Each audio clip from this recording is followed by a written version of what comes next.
First ನೋಡಿದ್ರಿ ಜನರ ಮಧ್ಯೆ ಈಗ ತುಂಬ ಖುಷಿಯಾಗುತ್ತೆ. ಯಾಕೆಂದರೆ ಈ ಕ್ರೌಡಲ್ಲಿ ನಾವು ಥಿಯೇಟರ್ ಕೂತ್ಕೊಂಡು ಸಿನಿಮಾ ನೋಡೋದು ತುಂಬ ಖುಷಿಯಾಗುತ್ತೆ. ಯಾಕೆ ನಾನು ಫಸ್ಟೆಲ್ಲ ಡೈರೆಕ್ಷನ್ ಮಾಡಿದ್ದೆ, ನಾನು ಹೀರೋ ಆಗಿ ಮಾಡಿರೋದು ಜನಗಳ ಮಧ್ಯೆ ಕೂತ್ಕೊಂಡು ನೋಡೋದು ತುಂಬ ಖುಷಿಯಾಗುತ್ತೆ. ಸಿನಿಮಾ ತುಂಬ ಚೆನ್ನಾಗಿ ಬಂದಿದೆ, ಒಳ್ಳೆ ಕಂಟೆಂಟು, ರೈತರಿಗೆ ಒಂದು ಒಳ್ಳೆ ಮೆಸೇಜ್ ಇದೆ. ದಯವಿಟ್ಟು ಎಲ್ಲ ಬಂದು ಸಿನಿಮಾ ನೋಡಬೇಕು, ಕನ್ನಡ ಸಿನಿಮಾ ನೋಡಬೇಕು ಅಂತ ನಾನು ಕೇಳ್ಕೊತಾ ಇದ್ದೀನಿ. ಬಂದಿದ್ದಕ್ಕೆ ನಿಮಗೇನು ಮೋಸ ಇಲ್ಲ, ಸಿನಿಮಾ ತುಂಬ ಚೆನ್ನಾಗಿದೆ. ಸಿನಿಮಾ ಬಂದು ನೋಡಿ ನಮಗೆ ಹೇಳಬೇಕು ಚೆನ್ನಾಗಿತ್ತಿಲ್ವ ಅಂತ. ದಯವಿಟ್ಟು ಬಂದು ನೋಡಿ ಅಂತ ಕೇಳ್ತೀನಿ. ಕತೆ ಮಾಡೋ ಟೈಮಲ್ಲಿ ಅಂದ್ಕೊಂಡಿರ್ತಾರೆ ಜನಗಳು ಇಲ್ಲೇ ಇಷ್ಟಪಡ್ತಾರೆ, ಇಲ್ಲೇ ಒಂದು ಸೀಳೆ ಬರುತ್ತೆ, ಚಪ್ಪಾಳೆ ಬರುತ್ತೆ, ಆ ರೀತಿ ಆಯ್ತಾ ಅಂತ? ಆಯಿತು ಸರ್, ಅದೆಲ್ಲ ಎಕ್ಸ್ಪೀರಿಯನ್ಸ್ ಆಯಿತು. ತುಂಬ ಖುಷಿಯಾಗುತ್ತೆ. ಯಾಕೆಂದರೆ ನಾನು ಫಸ್ಟ್ ಟೈಮ್ ನಾನು ಹೀರೋ ಆಗಿ ಮಾಡಿದ್ದು, ನಾನು ಡೈರೆಕ್ಷನ್ ಮಾಡಿದ್ದೆ 2 ಸಿನಿಮಾ. ಬಟ್ ಜನಗಳ ಮಧ್ಯೆ ಕೂತ್ಕೊಂಡು ನೋಡ್ತಿದ್ದಾಗ ವಿಸಲ್ ಹೊಡೆದಾಗೆಲ್ಲ ತುಂಬ ಖುಷಿಯಾಗುತ್ತೆ.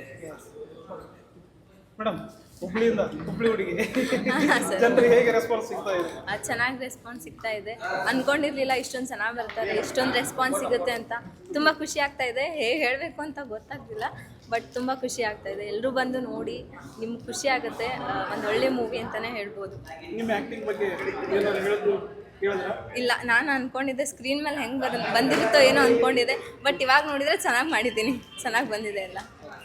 ಮನೇಲಿ ಏನಂದ್ರು? ಇನ್ನೂ ನೋಡಿಲ್ಲ. ನಮ್ಮ ಹುಬ್ಳಿಲಿ ಇವತ್ತು ಈವ್ನಿಂಗ್ 7 PM ಇದೆ. ಸೊ ಇವಾಗ ಹೋಗಿ ನೋಡಿ ಈವ್ನಿಂಗ್ ಹೇಳ್ತಾರೆ ಏನಂತ. ಸೊ ಎಮೋಷನಲ್ ಮೂಮೆಂಟ್ ಅಂತ ಹೇಳಿ ಹೇಳ್ತಾರೆ ಜನರು ನಿಮಗೆ ಏನು ಅನಿಸ್ತು? ಹೌದು, ಒಂದೆರಡು ಸೀನ್ ನೋಡಿದಾಗ ನಾನು ಸ್ವಲ್ಪ ಎಮೋಷ್ನಲ್ ಆದೆ. ನನ್ನದೇ ಸೀನ್ ನೋಡಿ ಸ್ಕ್ರೀನ್ ಮೇಲೆ ನನಗೂ ಸ್ವಲ್ಪ ಕಣ್ಣಲ್ಲಿ ನೀರು ಬಂದಂಗೆ ಆಯಿತು. ಸೊ ನನಗೆ ಆ್ಯಕ್ಟ್ ಮಾಡಿ ಸ್ವಲ್ಪ ಗೊತ್ತಿದ್ದೊಳಗೆ ಹೀಗಾಗಿದೆ. ನೀವು ಅನ್ಎಕ್ಸ್ಪೆಕ್ಟೆಡ್ ಏನು ಗೊತ್ತಿಲ್ಲದೆ ಬಂದರೆ ನೋಡಿದ್ರೆ ಲಿಟ್ರಲಿ ನೀವು ಅಳ್ತೀರಾ. ಒಳ್ಳೆ ಮೂವಿ ಇದೆ, ಬಂದು ನೋಡಿ.